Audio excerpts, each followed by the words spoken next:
One sunny day in October, at the Jefferson Parish Correctional Center just across the river from downtown New Orleans, Tiffany Burns, 34, was visiting her boyfriend.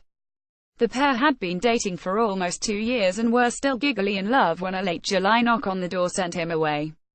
Scooped up by the police after being accused of robbing a suburban bank at gunpoint, Chrison Brown, 37, was sent to the correctional center while his case worked its way through the court. A new, unwelcome chapter of their relationship began, with Brown using all his jail funds to call Tiffany, and Tiffany visiting as often as she could. It was a long drive from her home in the metro suburb west of New Orleans, and could sometimes take about an hour each way with the traffic near downtown, but Burns was happy to do it. "When I visit, sometimes I forget about the glass and it feels like we're together again."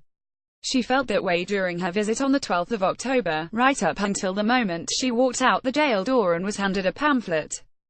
"Visit an inmate from anywhere," exclaimed the heading. A photo of a smiling blonde woman using a tablet with her daughter was featured on the next page.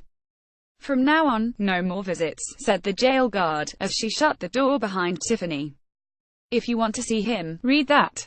I didn't realize that would be my last visit," Tiffany later said, $12.99 per call.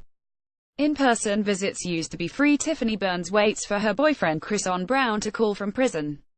Photograph Ben Depp. Under the new system, in-person visits are no longer allowed. Instead, all visits now must be done by video, either from a smartphone, computer, or at an off-site location. The pamphlet, published by Securus Technology, makes using a video feed to talk to your loved one seem appealing. It says, "Do you want to see your loved one more often? Stop missing out on watching your favorite TV show, singing happy birthday, reading a bedtime story. Never miss another moment." Under the new system, each video visit made from home costs $12.99 for 20 minutes. In-person visits used to be free. This shift also raises a legal question: is in-person visitation an inmate's legal right? Video technology run by Securus and other companies is now used in hundreds of correctional facilities across the country. Although data is hard to come by, Lucius Coulout, a research associate at the Prison Policy Initiative, might have the best guess. By scraping information from news articles, social media, and Google Alerts, he estimates at least 600 U.S. facilities now have video visitation programs in place. Securus did not respond to repeated requests for that information. Gary York, a retired Florida prison inspector who writes about video visitation, says his experience supports those findings. He says that over the past 5 years, most jails in his state have turned to using only video visitation and stopped in-person visitation. Indeed, according to the Prison Policy Initiative's data, 74% of U.S. correctional facilities that implement video calling end up either reducing in-person visits, or eliminating them altogether. The brochure for the new video call system. Jefferson Parish Jail has just stopped in-person visits. Photograph Ben Depp for The Guardian. But why halt in-person visitation? Security concerns, say the program's supporters. They point to the conveniences of video, a kind of Skype for the jailed, as a way to combat a nagging security issue: contraband. York says that contraband, drugs, weapons, and more, can be introduced even in no-contact facilities where inmates are separated from visitors by glass. "I'm not going sugarcoat it and say it's only the visitors that do it," says York. Inmate orderlies and officers might be picking up a bag of marijuana that a visitor leaves in the trash can and getting paid off to deliver it to the inmate.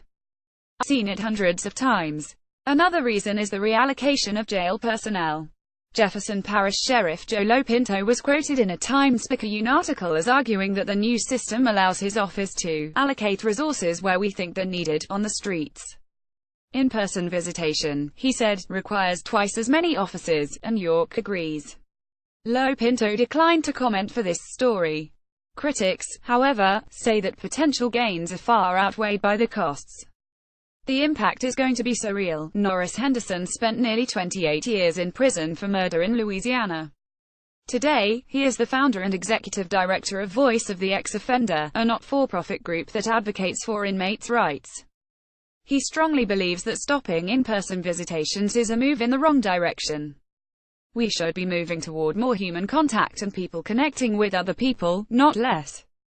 When you move away from that, warns Henderson, it is easy to dehumanize.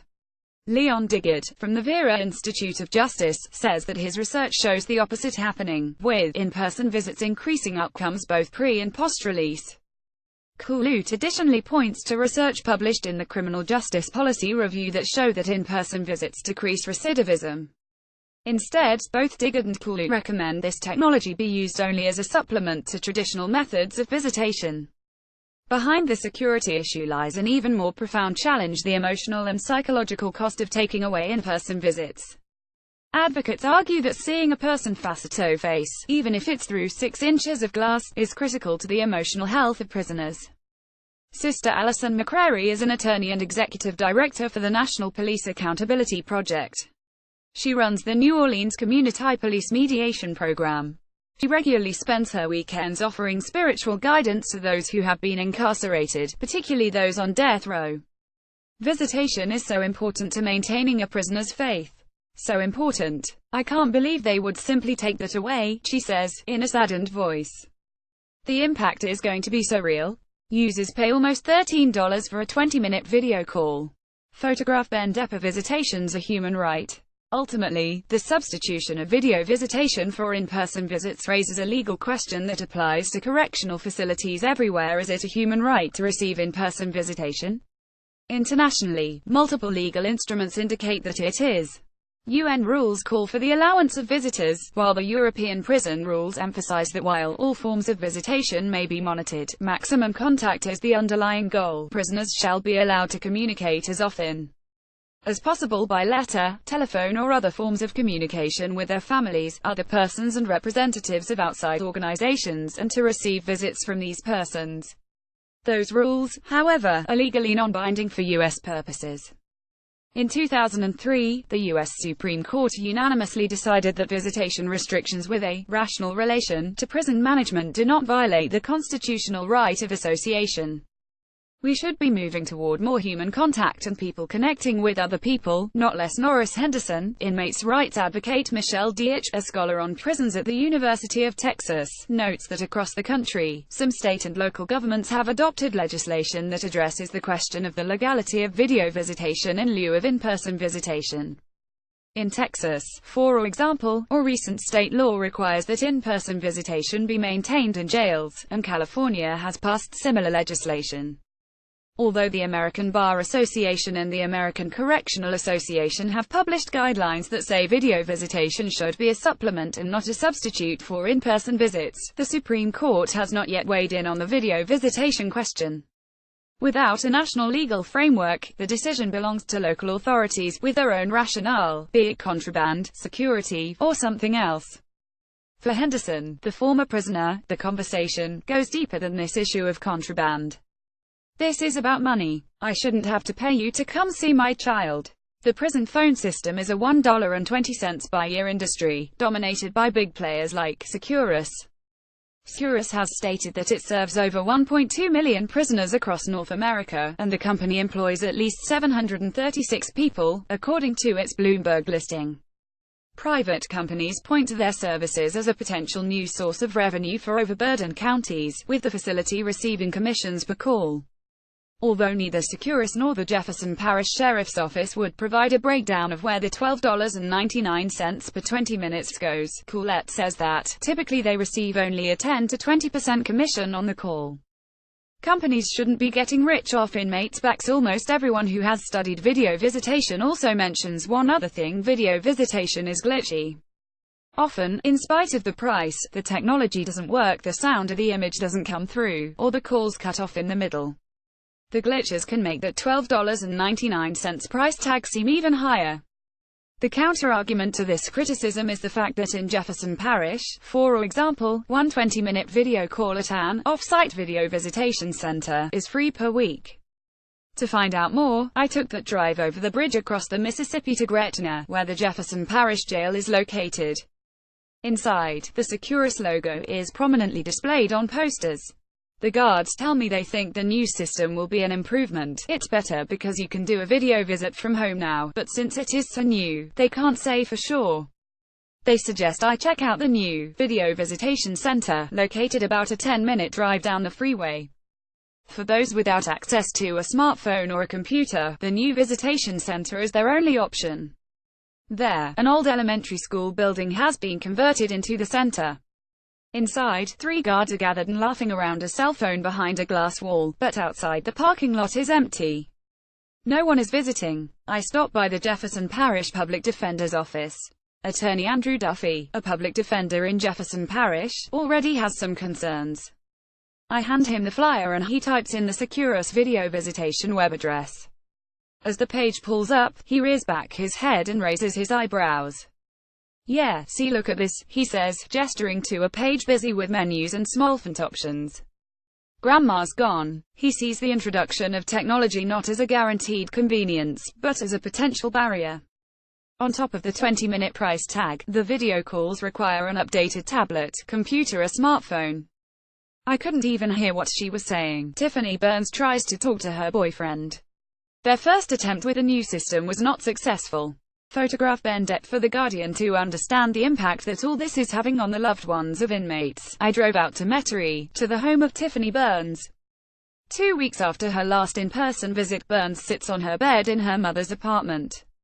Inside, Burns's mother has set the table for Thanksgiving dinner, decorating it with orange and yellow crepe fall leaves. It's a much friendlier environment than the one at the jail or the video visitation center. In the bedroom, Burns is sitting cross-legged on the bed, nervously fussing with the cheap earphones she just rushed out to buy. "Okay, so he is supposed to call in 8 minutes, I guess," she says, staring at her phone, which blinks 6:52 p.m. This is her third attempt to video chat with Brown. The first time, she did not know she needed to schedule the call far ahead of time, and the second time, all the slots were filled for the days she was off work. Now, with her slot scheduled and her earphones in, she's wondering if it will all work out. Finally, she sees a call coming through. Her face lights up and then slowly fades as she realizes Brown can't hear her. She fiddles with her headphones, waves, tries gesturing to him, but ultimately, he never can hear her voice. The two end up simply giggling at the screen image of each other for the remainder of the time.